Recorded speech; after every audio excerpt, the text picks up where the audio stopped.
Hello friends, welcome to study with King Production YouTube channel. दोस्तों, आज की ये वीडियो जो है आपके आने वाले किसी भी एग्ज़ाम के लिए, खास करके ग्रुप डी के एग्ज़ाम के लिए जो है बहुत ही महत्वपूर्ण हो जाएगा, क्योंकि ग्रुप डी के एग्ज़ाम में जो है साइंस का जो है वेटेज ज़्यादा रहता है।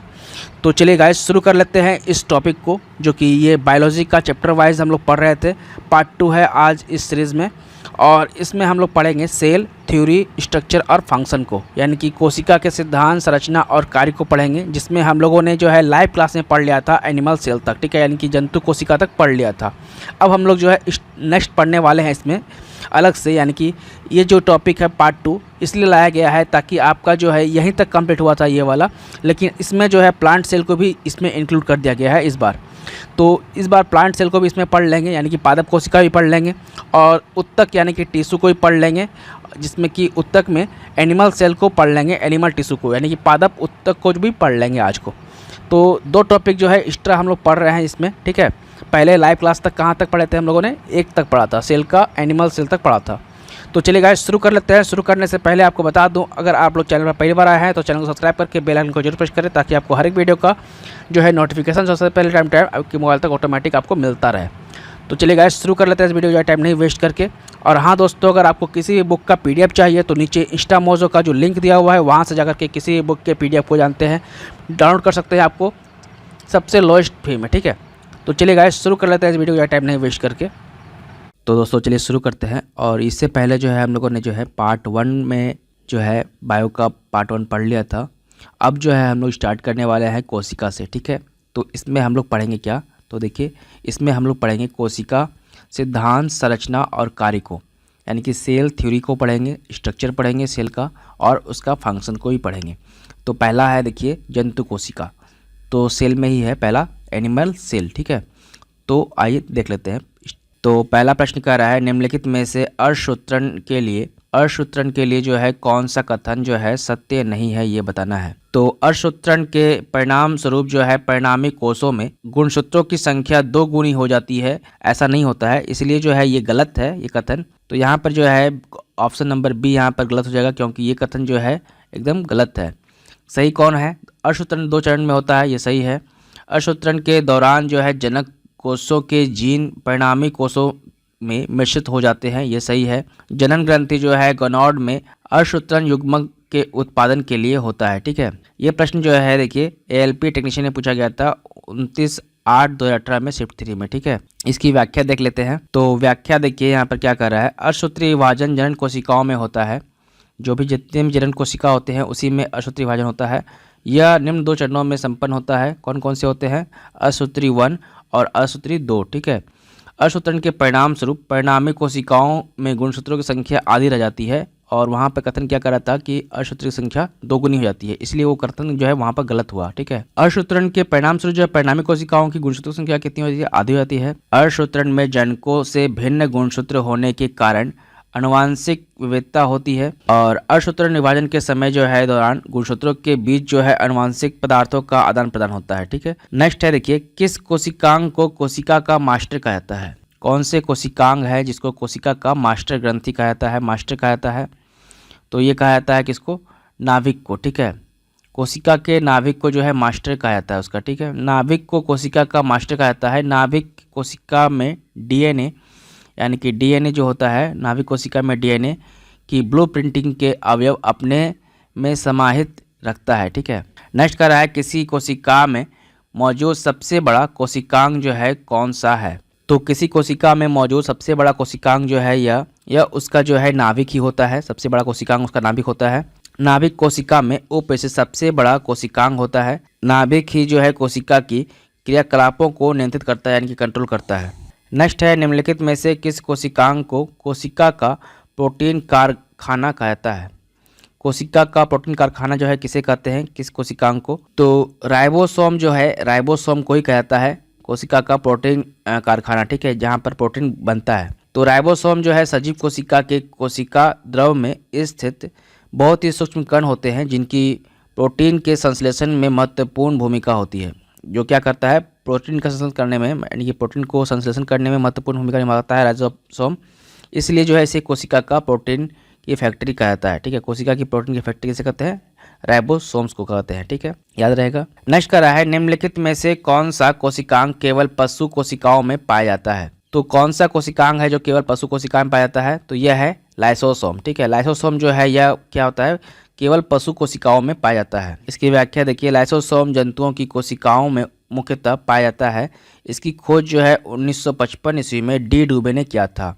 लाइसोसोम की खोज किसने किया था, डी डुबे ने किया था। इसका प्रमुख कार्य होता है कोषों में एंडोसाइटिक द्वारा लाए गए प्रोटीन तथा अन्य पदार्थों का पाचन करना। भोजन की कमी के समय जो है लाइसोसोम साइटोप्लाज्मा में स्थित प्रोटीन, लिपिड तथा कार्बोहाइड्रेट का पाचन करता है। इसी कारण इसे आत्महत्या की थैली भी कहते हैं लाइसोसोम को। नेक्स्ट है देखिए, जीवन की मूलभूत इकाई क्या है, यानी कि जीवन की मूलभूत यूनिट जो है ये क्या है। तो जीवन की मूलभूत इकाई होती है उसका कोशिका। ठीक है, कोशिका ही जो है जीवन की मूलभूत इकाई होती है। ऑप्शन नंबर ए यहाँ पे हट जाएगा। तो जीवन की मूलभूत इकाई क्या है, कोशिका है, यानी कि सेल है। 1655 ईस्वी में जो है रॉबर्ट हुक ने कोशिका की खोज किया था। यूनिट यानी कि सेल को जो है कोई भी छोटा चीज को जैसे कैसे निकालेंगे, हुक से निकालेंगे, तो इसलिए इसे याद रखिएगा, रॉबर्ट हुक ने कोशिका का खोज किया था। कोशिका के अंदर प्रोटीन का संश्लेषण राइबोसोम में होता है। कहाँ होता है, प्रोटीन का संश्लेषण कहाँ होता है, राइबोसोम में होता है। लाइसोसोम को आत्महत्या की थैली कहते हैं, पढ़ा था अभी ऊपर में हम लोगों ने। रॉबर्ट ब्राउन ने सन 1831 ईस्वी में इसे कोशिका के केंद्रक का पता लगाया था।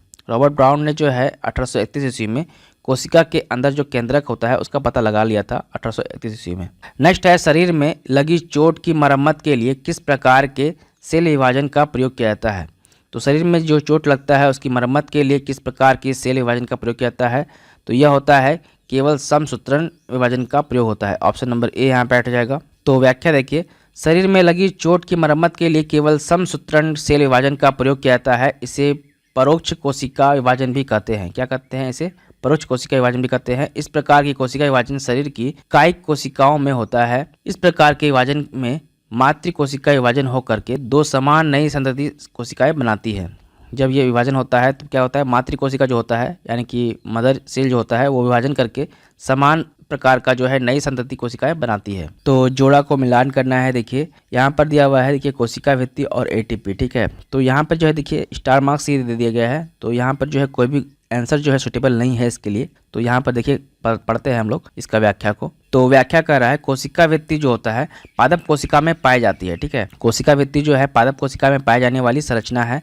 यह सेलुलोज की बनी होती है। ठीक है, यह किसका बना होता है, कोशिका भित्ति सेलुलोज की बनी होती है। इसी आधार पर जंतु कोशिका और पादप कोशिका के अंदर अंतर किया जाता है। ठीक है, मतलब इसी आधार पर जो है हम लोग क्या करते हैं, ये कोशिका भित्ति के कारण ही जो है हम लोग जंतु कोशिका और पादप कोशिका में अंतर पता कर सकते हैं। एटीपी जो होता है क्या होता है, एटीपी का निर्माण जो है माइटोकॉन्ड्रिया में होता है। सही बात है, माइटोकॉन्ड्रिया जंतु और पादप दोनों की कोशिकाओं में पाई जाती है। अतः स्पष्ट है कि दिया गया प्रश्न विकल्प जो है कोई भी सत्य नहीं है। नेक्स्ट कह रहा है, देखिए एक पशु के शरीर की सबसे बड़ी कोशिका इनमें से कौन सी होती है। तो एक पशु की जो है शरीर की सबसे बड़ी कोशिका जो है क्या होगी, तो ये होगी न्यूरॉन। ठीक है, न्यूरॉन्स जो है सबसे बड़ी जो है उसकी कोशिका होती है एक पशु की शरीर में। एक पशु के शरीर में सबसे बड़ी कोशिका क्या होगी, उसकी न्यूरॉन होगी। आइए देखते हैं कैसे।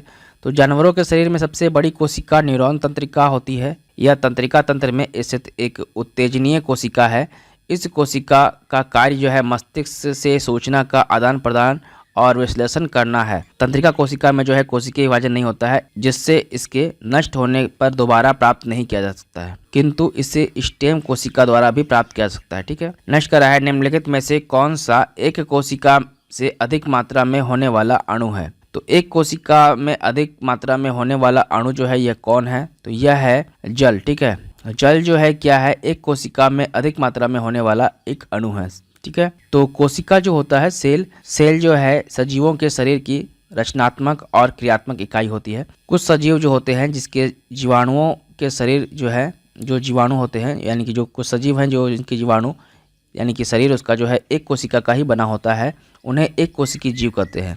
जबकि कुछ सजीव जो है जैसे कि मनुष्य, उसके शरीर के अनेक कोशिकाओं से मिलकर बना होता है, उन्हें बहुकोशिकीय जीव कहते हैं। जैसे मनुष्य है उनको क्या कहते हैं, बहुकोशिकीय जीव कहते हैं। कोशिका के भीतर निम्नलिखित संरचनाएं पाई जाती है। क्या क्या पाई जाती है, देखिए केंद्रक व केंद्रिका, दूसरा है जीव द्रव पाया जाता है, गोल्गी काय का पाया जाता है, कणाभ सूत्र पाया जाता है कोशिका के अंदर, अंतर्द्रव जालिका पाया जाता है, गुणसूत्र पाया जाता है, राइबोसोम तथा सेंट्रोसोम पाया जाता है, और आठवां है लवक, ठीक है, लवक पाया जाता है। जीव द्रव में जल की मात्रा लगभग जो है 80% होती है। जीव द्रव जो होता है ये जीव द्रव में जो है जल की मात्रा कितनी होती है, 80% जो है जल ही होती है। प्रोटीन जो है कितनी होती है, 15% होती है। वसाएं 3%, कार्बोहाइड्रेट 1% और अकार्बनिक लवण जो है 1% होता है। तो ये तो था सेल का पूरा संरचना। नेक्स्ट कर रहा है कोशिका सिद्धांत निम्नलिखित में से किस पर लागू नहीं होता है। तो कोशिका सिद्धांत जो है लागू नहीं होता है किस पर, तो कोशिका सिद्धांत जो है लागू नहीं होता है विषाणु पर, यानी कि वायरस पर लागू नहीं होता है। ऑप्शन नंबर डी यहाँ बैठ जाएगा। तो स्लाइडेन तथा स्वान ने संयुक्त रूप से कोशिका सिद्धांत को प्रतिपादित किया, यद्यपि इनका सिद्धांत यह बताने में असफल रहा कि नई कोशिकाओं का निर्माण कैसे होता है। और पहली बार जो है देखिए रुडोल्फ विर्चो ने जो है 1855 ईस्वी में स्पष्ट किया था कि कोशिका विभाजन होती है और नई कोशिकाओं का निर्माण पूर्व स्थिति कोशिकाओं यानी कि जो पूर्व स्थिति जो है कोशिका उसके विभाजन यानी कि ओमेनिस सेलुला से होता है, ठीक है, यानी कि जो पूर्व स्थिति में कोशिका है उसी के विभाजन से होता है। इन्होंने स्लाइडेन तथा स्वान की कल्पना को रूपांतरित कर नया कोशिका सिद्धांत प्रतिपादित कर दिया था रुडोल्फ विर्चो ने। इन्होंने कहा सभी जीव कोशिका व कोशिका उत्पादन से बने होते हैं। सभी कोशिका पूर्व स्थिति में कोशिकाओं से बनी होती हैं, यानी कि सभी कोशिकाएं जो है पूर्व स्थिति में कोशिकाओं से ही बनी होती है। अकोशिकीय जीव जैसे कि वायरस, जो अकोशिकीय जीव है यानी कि जो कोशिका के नहीं है वो जैसे कि वायरस तथा प्रोसेंक यानी कि प्रियॉन पर कोशिका सिद्धांत लागू नहीं होता है। ये सब पर जो है वायरस पर वायराइड तथा प्रोसेंक पर जो है यानी कि प्रियॉन पर कोशिका सिद्धांत लागू नहीं होता है, जो कि अकोशिकीय जीव है ये सब। नेक्स्ट कर रहा है सुमेलित करना है निम्न को। देखिए लाइसोसोम को क्या कहते हैं, तो लाइसोसोम को कहते हैं आत्महत्या की थैली, ये हो जाएगा इसका। और डीएनए को क्या कहते हैं, डीएनए जो है क्या है, गुणसूत्र है, क्या है डीएनए गुणसूत्र है। और माइटोकॉन्ड्रिया को जो क्या कहते हैं, पावर हाउस कहते हैं। तो ये हो जाएगा, यानी कि ऑप्शन नंबर बी यहाँ पे बैठ जाएगा। नेक्स्ट कर रहा है कोशिका प्रक्रियात्मक यानी कि फंक्शनल क्रियाओं का नियंत्रण कौन करता है, यानी कि कोशिका का जो फंक्शनल है उसके क्रियाओं का यानी कि कार्यात्मक जो एक क्रिया है उसके कार्यात्मक क्रियाओं को जो है कौन जो है कंट्रोल करता है। तो ये करता है कंट्रोल केंद्रक, उसका कोशिका का केंद्रक करता है कंट्रोल उसके फंक्शन को। तो कोशिका प्रक्रियात्मक क्रियाओं का नियंत्रण जो है केंद्रक करता है। कोशिका केंद्रक में कोशिका के अधिकांश अनुवांशिक पदार्थ होते हैं, यानी कि कोशिका का जो केंद्रक होता है उसमें कोशिका के अधिकांश जो कितने अनुवांशिक पदार्थ हैं वो सब मौजूद रहते हैं, जो क्रोमोसोम बनाने के लिए हिस्टोन जैसे प्रोटीनों के एक विशाल विविधता के साथ कई लंबे रेखीय डीएनए अणुओं के रूप में संगठित होते हैं। इन अणुओं के भीतर जिन कोशिकाओं के परमाणु यानी कि जीनोम होते हैं और कोशिका फंक्शन को बढ़ावा देने के लिए इस तरह से संरक्षित करते हैं। नाभिक जो है जीन की अखंडता को बनाए रखता है और जीन की अभिव्यक्ति को नियंत्रित करके कोशिकाओं की गतिविधियों को नियंत्रित करता है। इसलिए नाभिक सेल का नियंत्रण सेल केंद्र होता है। जो नाभिक सेल होता है उसका नियंत्रण केंद्र क्या होता है, केंद्र होता है, नाभिकीय केंद्र होता है। नेक्स्ट है सूत्रीय विभाजन के चरण का नाम बताएं जिसके दौरान विभाजन सेल के गुणसूत्र मध्य रेखा पर स्थित होते हैं। तो यह होता है मेटाफेज, ठीक है, मध्य रेखा पर होता है ये, ठीक है। सूत्रीय विभाजन के चरण का नाम है मेटाफेज, जिसके दौरान जो है यह मेटाफेज के दौरान विभाजित सेल के गुणसूत्र जो है मध्य रेखा पर स्थित होते हैं। सूत्रीय विभाजन मुख्यतः जनन कोशिकाओं यानी कि जर्म सेल के अतिरिक्त सभी जीवित कायिक कोशिकाओं यानी कि स्टोमिक सेल में होता है। सूत्रीय विभाजन क्रियाओं के अंतर्गत मुख्यतः एक कोशिकीय जीवधारियों का जनन होता है।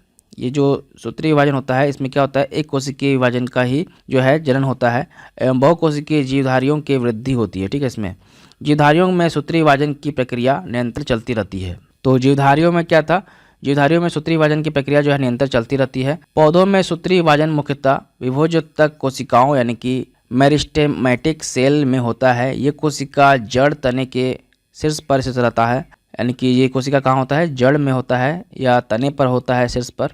सूत्रीय विभाजन प्रक्रिया में मेटाफेज चरण के दौरान विभाजित कोशिका यानी कि डिवाइडिंग सेल के गुणसूत्र मध्य रेखा यानी कि मध्य रेखा पर स्थित होता है। यानी कि सूत्रीय विभाजन की प्रक्रिया के समय जो है मेटाफेज का चरण जो होता है यह कहाँ होता है, उसके दौरान डिवाइडिंग सेल के गुणसूत्र के मध्य रेखा पर स्थित रहता है। नेक्स्ट हम लोग देखेंगे पादप कोशिका को। अभी हम लोग पढ़ रहे थे एनिमल सेल को, अब पढ़ेंगे प्लांट सेल को, ठीक है। तो पहला प्रश्न है प्लांट सेल में पौधों में पाए जाने वाला नीला, बैगनी, लाल फ्लोनाइड वर्णक जो है किसकी उपस्थिति के कारण होता है।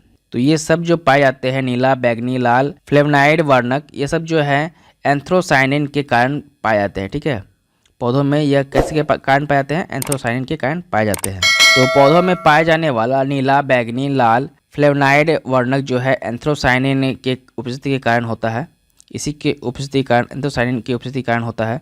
एंथ्रोसाइनिन जो है जामुन, प्याज, अनार, अंगूर, टमाटर, चोकोबेरी आदि में पाया जाता है। नेक्स्ट कर रहा है, निम्नलिखित में से कौन सा कोशिका अंग यानी कि ऑर्गन सेल्स पादप कोशिका में पाया जाता है किंतु पशु कोशिका में नहीं पाया जाता है? पादप कोशिका में पाया जाता है लेकिन पशु कोशिका में नहीं पाया जाता है। तो यह है क्लोरोप्लास्ट। ठीक है, तो क्लोरोप्लास्ट जो है यह पशु कोशिका में नहीं पाया जाता है, केवल पादप कोशिका में पाया जाता है।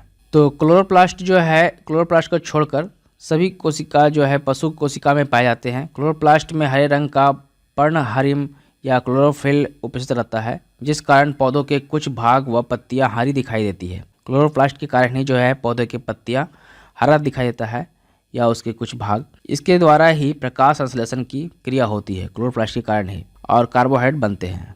नेक्स्ट कह रहा है, देखिए निम्नलिखित में से कौन सा घटक पत्तियों को हरा रंग प्रदान करता है? तो यह है क्लोरोफिल ही, ऑप्शन नंबर सी यहाँ पे हट जाएगा। नेक्स्ट कर रहा है, पौधों में कोशिका भित्ति का निर्माण करने वाले जटिल कार्बोहाइड्रेट को क्या कहा जाता है? तो पौधों की कोशिका भित्ति का निर्माण करने वाले जटिल कार्बोहाइड्रेट को जो है हम लोग क्या कहते हैं? तो इसे जो है सेलुलोज कहते हैं। जटिल कार्बोहाइड्रेट को क्या कहते हैं? सेलुलोज कहते हैं। तो पौधों में कोशिका भित्ति का निर्माण करने वाले जटिल कार्बोहाइड्रेट को क्या कहते हैं? सेलुलोज कहा जाता है। अब हम लोग जो है टिश्यू को देख लेते हैं। तो टिश्यू में जो है देखिए जंतु उत्तक पढ़ेंगे पहले। तो पहला प्रश्न है, देखिए उत्तक क्या होता है? तो उत्तक क्या होता है? तो पहला जो है देखिए ऑप्शन बोल रहा है, वे कोशिका जो मूल रूप से समान होती है परंतु दिखने और कार्य करने में भिन्न होती है, उसे उत्तक कहते हैं क्या? नहीं, ये गलत है। वे कोशिकाएं जो मूल रूप से भिन्न होती है परंतु दिखने और कार्य करने में समान होती है, क्या वे उत्तक होती है? नहीं, ये भी गलत है। तीसरा कह रहा है, वे कोशिका जो मूल रूप से दिखने और कार्य करने में जो है भिन्न होती है, वे जो है उत्तक कहलाती है। नहीं, ये भी गलत है। लास्ट कह रहा है, वे कोशिकाएं जो मूल रूप से दिखने और कार्य करने में समान होती हैं, वे उत्तक कहलाते हैं। हाँ, ये सही है, ऑप्शन नंबर डी यहाँ बैठ जाएगा। देखिए उत्तक कोशिका का एक ऐसा समूह जिसका उद्भव और कार्य प्रायः समान होता है, मतलब जिसका जो है वो दिखने में मतलब समान होंगे। ठीक है, मतलब उसका उद्भव जो है और कार्य एक समान होता है। इस प्रकार समान कोशिकाओं के सुसंगठित पिंडों और स्तरों को उत्तक कहते हैं। इसके अध्ययन को उत्तक विज्ञान या औत्तिकी कहते हैं। ठीक है, इस यानी कि उत्तक के अध्ययन को क्या कहते हैं? उत्तक विज्ञान कहेंगे या औत्तिकी कहेंगे। जंतु उत्तक, देखिए एनिमल टिश्यू जो है, कोशिका की संरचना उसके कार्य के अनुसार बदलती रहती है। जंतु कोशिका में क्या होता है? जंतु कोशिका में कोशिका की संरचना उसके कार्य के अनुसार बदलती रहती है। इस प्रकार उत्तक भिन्न भिन्न होते हैं और उन्हें मोटे तौर पर निम्नलिखित 4 प्रकार में वर्गीकृत करते हैं। पहला होता है क्या? उपकला उत्तक, दूसरे होता है संयोजी उत्तक, तीसरा होता है पेशी उत्तक और चौथा क्या होता है? तंत्रिका उत्तक। ये सब कहाँ पाया जाता है? जंतु कोशिका में पाया जाता है, यानी कि जंतु उत्तक में पाया जाता है। नेक्स्ट है, उन कोशिकाओं के समूह को जिसकी उत्पत्ति और संरचना समान होती है और जो एक विशेष कार्य करने के लिए विशेषज्ञता प्राप्त होता है उसे। उदाहरण के लिए शरीर की मांसपेशियों की कोशिकाएं उन मांसपेशियों को बनाती है जो शरीर की गति से संबंधित रखती है। जो शरीर का मांसपेशी होता है हम लोग का, वो क्या करता है? ऐसा मांसपेशी को बनाता है जो गति करे। ठीक है, गति से संबंधित हो, उसे क्या कहते हैं? तो इसे कहते हैं क्या? इसे कहते हैं उत्तक। ठीक है, तो कोशिकाओं का वह समूह जिसमें सभी कोशिकाएं आकार, आकृति, कार्य, उत्पत्ति तथा परिवर्तन यानी कि विकास की दृष्टि से समान होती है, उत्तक कहलाता है। ये हमारे शरीर के सभी हिस्सों और अंगों का निर्माण करते हैं। उत्तक का अध्ययन जीव विज्ञान की जिस शाखा में किया जाता है उसे हिस्टोलॉजी कहते हैं। उत्तक का अध्ययन को क्या कहते हैं? अगर उत्तक का अध्ययन कर रहे हैं तो उसको क्या कहेंगे? हिस्टोलॉजी कहेंगे। नेक्स्ट है, रक्त और हड्डियां डैश के उदाहरण हैं। तो रक्त और हड्डियां जो हैं संयोजी उत्तक के उदाहरण हैं। संयोजी उत्तक जो है, संयोजी उत्तक ही होते हैं रक्त और हड्डियां। ठीक है, इसके उदाहरण है। संयोजी उत्तक का अगर उदाहरण अगर पूछा जाए तो क्या होगा? रक्त होगा या तो हड्डी होगा। ठीक है, यहाँ पे देखिए व्याख्या कर रहा है, किसी जीव के शरीर में कोशिकाओं के ऐसे समूह को उत्तक कहते हैं जिसकी उत्पत्ति एक समान हो और वे एक विशेष कार्य करते हो। कोशिकाएं मिलकर उत्तक का निर्माण करती हैं। रक्त और हड्डियां संयोजी उत्तक के उदाहरण हैं। जंतु के शरीर को ढकने या बाह्य रक्षा प्रदान करने वाले उत्तक जो है एपिथेलियम उत्तक कहलाते हैं। मस्तिष्क, मेरुरज्जु, तंत्रिकाएं सभी तंत्रिका उत्तक की बनी होती हैं। नेक्स्ट कर रहा है रक्त डैश प्रकार के उत्तक का एक उदाहरण है। तो अभी हम लोगों ने पढ़ा रक्त जो है संयोजी उत्तक प्रकार का एक उदाहरण है, ऑप्शन नंबर बी यहाँ बैठ जाएगा। नेक्स्ट कर रहा है रक्त क्या है, तो रक्त जो है यह एक संयोजी उत्तक है, ऑप्शन नंबर सी यहाँ बैठ जाएगा। नेक्स्ट है मुंह की परत डैश की बनी होती है। तो जो मुंह का परत होता है यह बना होता है किसका, पपड़ीदार उपकला का। ठीक है, पपड़ीदार उपकला का बना होता है मुख की परत। ठीक है, ऑप्शन नंबर सी यहाँ बैठ जाएगा। स्क्वेमाउ एपिथीलियम बोलते हैं इसे। ठीक है, पपड़ीदार उपकला को क्या बोलते हैं, स्क्वेमाउस एपिथीलियम बोलते हैं। तो एपिथीलियम उपकला उत्तक अंगों की बाहरी पतली परत तथा आंतरिक अंगों के भीतरी स्तर का निर्माण करते हैं। ये 4 प्रकार के होते हैं। घनाकार उपकला, पहला क्या होता है घनाकार उपकला, स्ट्यूडोस्टेफाइड स्तंभाकार उपकला, पपड़ीदार उपकला तथा स्तंभाकार उपकला की बनी होती है। ये 4 प्रकार के होते हैं, जिसमें से पपड़ीदार उपकला त्वचा की बाहरी परत पर पाया जाता है। ये जो है पपड़ीदार जो है उपकला त्वचा की बाहरी परत पर पाया जाता है। इसके अतिरिक्त जो है मुख गुहा के अंदर जो है जीवा या ग्रास नली तथा आहार नाल के अस्तर बनाते हैं। ये पपड़ीदार उपकला ही बनाते हैं। ठीक है, नेक्स्ट कर रहा है हमारे शरीर में कई अंग है, निम्नलिखित में से कौन सा अंग सबसे बड़ा है। तो हमारे शरीर में सबसे बड़ा अंग बोलेगा तो कौन होगा, त्वचा होगा। ठीक है, तो त्वचा से सबसे बड़ा कोई भी अंग नहीं है यहाँ पर। ठीक है, तो मानव शरीर में सबसे बड़ा अंग जो है त्वचा है। यह शरीर का बाह्य आवरण होता है, जिसे वातावरण या एपिडर्मिस कहते हैं। क्या कहते हैं, त्वचा को क्या कहते हैं, एपिडर्मिस कहते हैं। त्वचा उपकला उत्तकों की कई परतों द्वारा निर्मित होती है। मानव शरीर का सबसे बड़ी ग्रंथि जो है यकृत होती है। अगर ग्रंथि बोलता तो कौन सा होता, यकृत होता। नेक्स्ट का रहा है त्वचा के नीचे और आंतरिक अंगों के बीच डैश का उत्तक बना होता है। तो त्वचा के नीचे और आंतरिक अंगों के बीच जो है उत्तक बना होता है किस प्रकार का, तो वसा का। तो वसा का जो है उत्तक बना होता है। तो संयोजी उत्तक 3 प्रकार के होते हैं, लचीले संयोजी उत्तक, दूसरा होता है सघन संयोजी उत्तक और तीसरा होता है विशिष्टीकृत संयोजी उत्तक। ये 3 प्रकार के संयोजी उत्तक पाए जाते हैं। शिथिल संयोजी उत्तक में कोशिकाओं एवं तंतु एक दूसरे से अर्ध तरल आधारित पदार्थों से शिथिलता से जुड़े रहते हैं। उदाहरण के लिए वसा उत्तक शिथिल संयोजी उत्तक है, जो मुख्यतः त्वचा के नीचे स्थित होते हैं। इस उत्तक की कोशिकाएं वसा संग्रहण के लिए विशिष्ट होती है। भोजन के जो पदार्थ जो है प्रयोग में नहीं आते हैं, यानी कि भोजन का जो पदार्थ हम लोग खा रहे हैं अगर वो प्रयोग में नहीं आएगा तो क्या बन जाएगा, वसा के रूप में परिवर्तित होकर उत्तक में संग्रहित किए जाते हैं, यानी कि वसा बन करके संग्रहित हो जाएगा। नेक्स्ट कर रहा है मनुष्यों में एक संयोजी उत्तक के उदाहरण को पहचानें। तो मनुष्यों में जो है एक संयोजी उत्तक का उदाहरण जो है क्या है, हड्डी है। भाई पढ़ा था हम लोगों ने रक्त और हड्डी। ठीक है, ये क्या है, संयोजी उत्तक के उदाहरण है। संयोजी उत्तक मानव शरीर के एक अंग को दूसरे अंग से जोड़ने का कार्य करता है। संयोजी उत्तक का विशिष्ट कार्य जो है संयोजन करना होता है। अंगों को अनाच्छित करना, यानी कि उसे अनाच्छित करना, अंग को रक्षा देना मतलब प्रोटेक्शन देना तथा उन्हें सही स्थान पर रखना, ये भी जो है संयोजी उत्तक का काम होता है। संयोजी उत्तक शरीर को एक ढांचा प्रदान करता है। जो संयोजी उत्तक होता है क्या करता है, शरीर को ढांचा प्रदान करता है। संयोजी उत्तक के प्रकार देखिए किस प्रकार है। तो संयोजी उत्तक के प्रकार हैं लचीले संयोजी उत्तक पहला, दूसरा है विशिष्टीकृत संयोजी उत्तक दूसरा, और सघन संयोजी उत्तक तीसरा। ठीक है, ये जो है क्या है, संयोजी उत्तक के प्रकार है। नेक्स्ट कर रहा है निम्नलिखित में से कौन सा एक संयोजी उत्तक है। तो हड्डी जो है एक संयोजी उत्तक है, ऑप्शन नंबर सी यहाँ बैठ जाएगा। तो व्याख्या कर रहा है संयोजी उत्तक में कोमल उत्तक से लेकर विशेष प्रकार के उत्तक जैसे कि उपास्थि यानी कि कार्टिलेज, अस्थि यानी कि बोन, वसीय उत्तक यानी कि फैटी टिश्यू तथा रक्त सम्मिलित होते हैं। हड्डी संयोजी उत्तक है। संयोजी उत्तक रेशेदार उत्तक होते हैं। ठीक है, संयोजी उत्तक जो होते हैं क्या होते हैं, रेशेदार उत्तक होते हैं। प्राणियों के संयोजी उत्तक का मुख्य घटक जो है कोलेजन होता है। तो प्राणी जितने भी होते हैं उसके संयोजी उत्तक का मुख्य घटक क्या होता है, कोलेजन होते हैं। कोलेजन नामक प्रोटीन होता है। संयोजी उत्तक मानव शरीर के एक अंग को दूसरे अंग से जोड़ने का कार्य करता है। यह प्रत्येक अंग में पाया जाता है। संयोजी उत्तक क्या करता है, मानव शरीर के एक अंग को दूसरे अंग से जोड़ने का कार्य करता है। यह प्रत्येक अंग में पाया जाएगा। नेक्स्ट कर रहा है हमारे शरीर में हड्डियों की कौन सी उत्तक पाए जाते हैं। तो हड्डियों में जो है कौन सा उत्तक पाया जाता है बोल रहा है, तो ये हो जाएगा कौन सा, तो हमारे शरीर में जो है हड्डियों में संयोजी उत्तक पाए जाते हैं। ठीक है, ऑप्शन नंबर सी यहाँ बैठ जाएगा। नेक्स्ट है निम्न में से क्या एक पशु उत्तक नहीं है। तो पशु उत्तक कौन सा नहीं है इसमें से, तो यह जो है देखिए यहाँ पर कोई भी ऑप्शन सुटेबल नहीं है, तो इसके लिए यहाँ पर व्याख्या पढ़िए। पेशी उत्तक जो है संयोजी उत्तक, तंत्रिका उत्तक तथा उपकला उत्तक चारों पशु यानी कि जंतु उत्तक होते हैं, ठीक है। पेशी उत्तक, संयोजी उत्तक, तंत्रिका उत्तक तथा उपकला उत्तक, ये चारों जो है पशु यानी कि जंतु उत्तक होते हैं।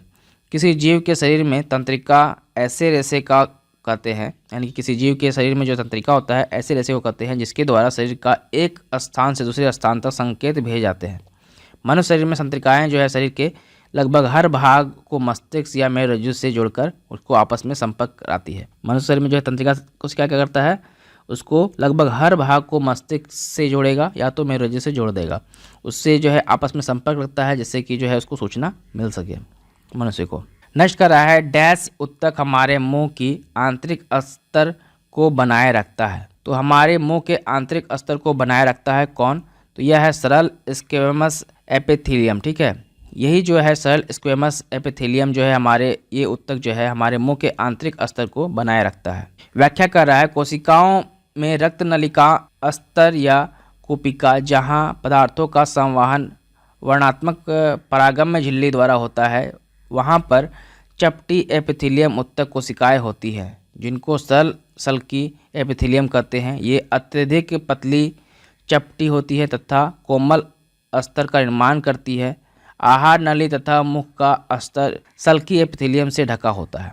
शरीर का जो रक्षात्मक कवच है यानी कि अर्थात त्वचा जो है इन्हीं सल्की एपिथेलियम से बनी होती है, यानी कि तो त्वचा है ये जो है त्वचा हम लोग का यह सल्की एपिथेलियम से बना होता है। त्वचा की एपिथेलियम कोशिकाएं इसको कटने, फटने और बचाने के लिए परतों में व्यवस्थित रहती हैं। चूँकि ये कई परतों के पैटर्न में व्यवस्थित होती हैं इसलिए इन एपिथेलियम को स्तरीय सल्की एपिथेलियम कहते हैं, ठीक है। नेक्स्ट है स्टेफिफाइड जो है स्टेफिफाइड स्क्वेस एपिथेलियम किस में मौजूद होता है, तो स्टेटिफाइड स्क्वेमस एपिथेलियम जो है यह त्वचा में उपस्थित होता है। ऑप्शन नंबर डी यहाँ बैठ जाएगा। तो स्तरीय स्क्वेमस एपिथेलियम जो है यानी कि स्टेटिफाइड स्क्वेमस एपिथेलियम जो है ये उत्तक कई स्तरों के बने होते हैं।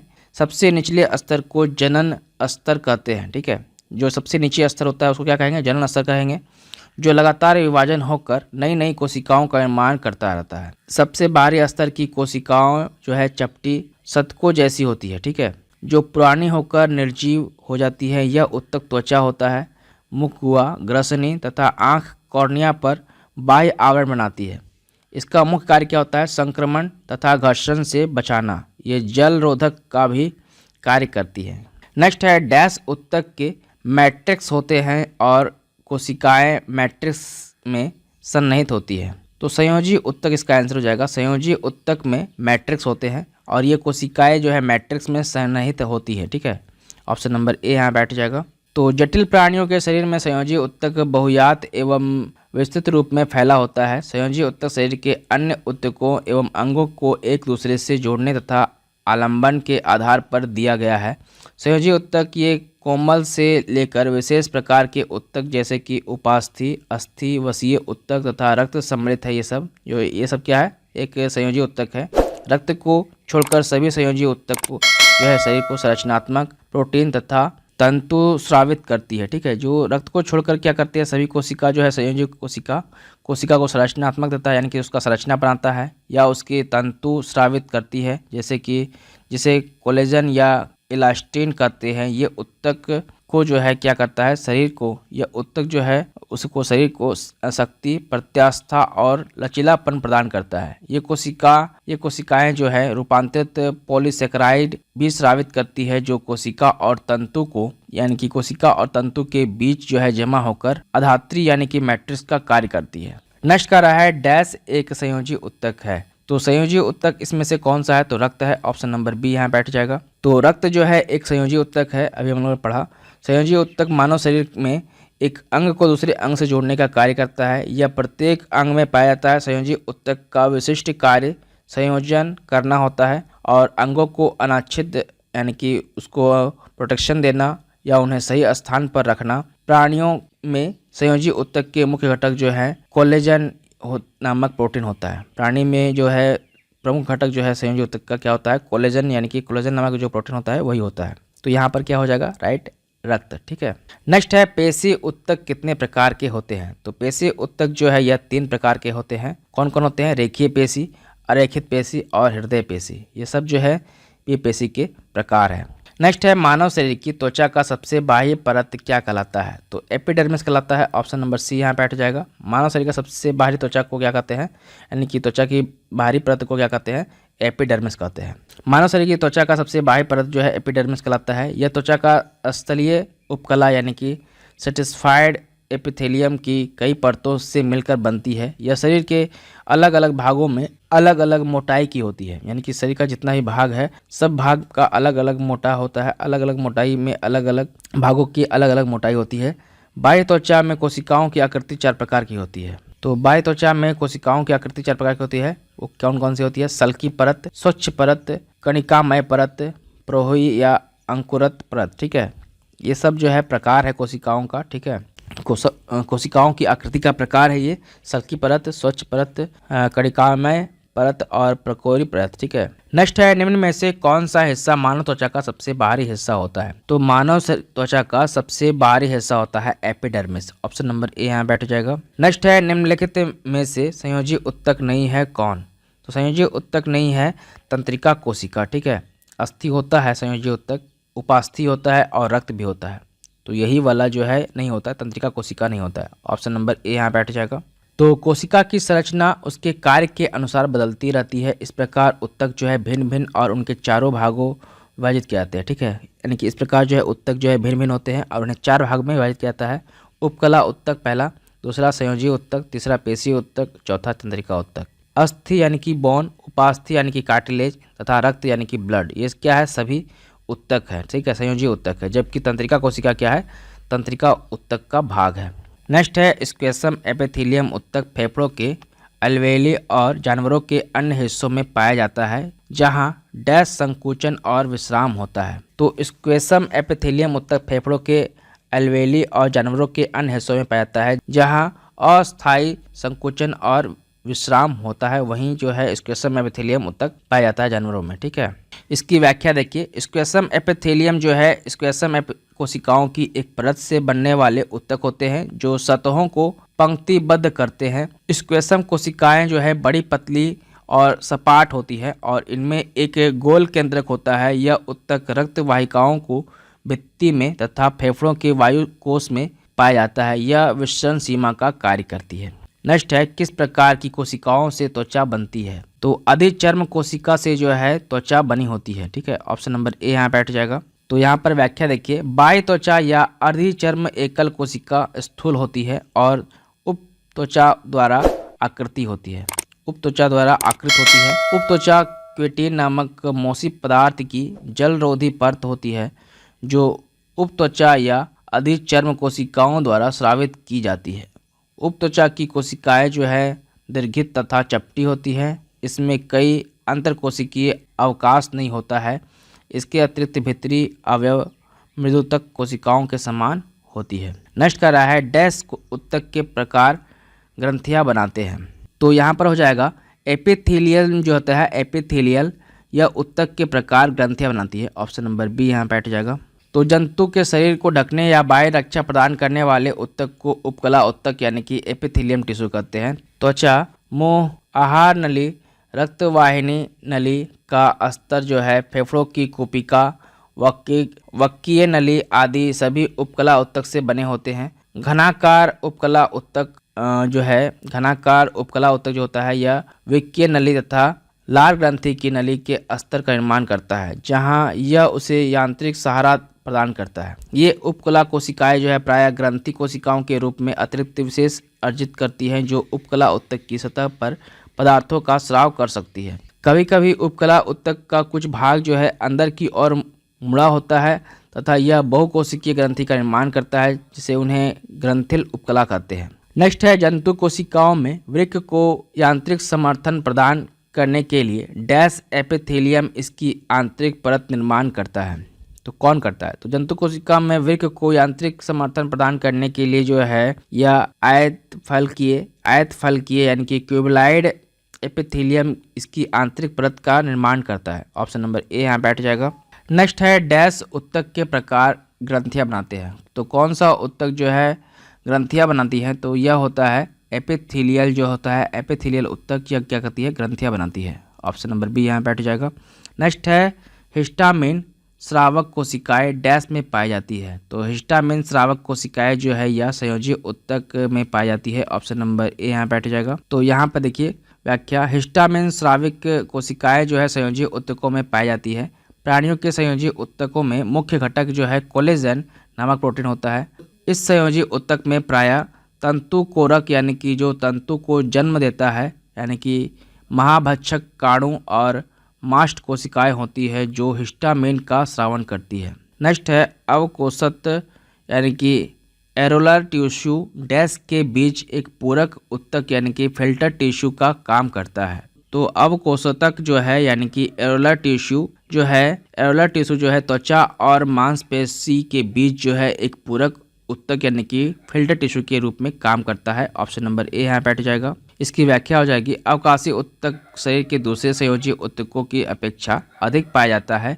यह ढीला ढाला ऊतक होता है और दूसरों ऊतकों को जोड़ने और सहारा देने का कार्य करता है। यह ऊतक जो है त्वचा और मांसपेशियों को भी जोड़ता है। नेक्स्ट है, इनमें से लाल संवहनीय संयोजी ऊतक है कौन? तो लाल संवहनीय संयोजी ऊतक जो है रुधिर है यानी कि ब्लड है। ऑप्शन नंबर सी यहाँ बैठ जाएगा। व्याख्या कर रहा है, रुधिर यानी कि रक्त यानी कि ब्लड जो है एक प्रकार का तरल संयोजी ऊतक है। रक्त का निर्माण लाल अस्थि मज्जा में होता है तथा भ्रूण अवस्था में प्लीहा में रक्त का निर्माण होता है। जब मनुष्य जो है भ्रूण अवस्था में होता है तब कहाँ होता है रक्त का निर्माण? प्लीहा में होता है। रक्त का पीएच मान जो है 7.4 होता है यानी कि हल्का क्षारीय होता है रक्त का मान।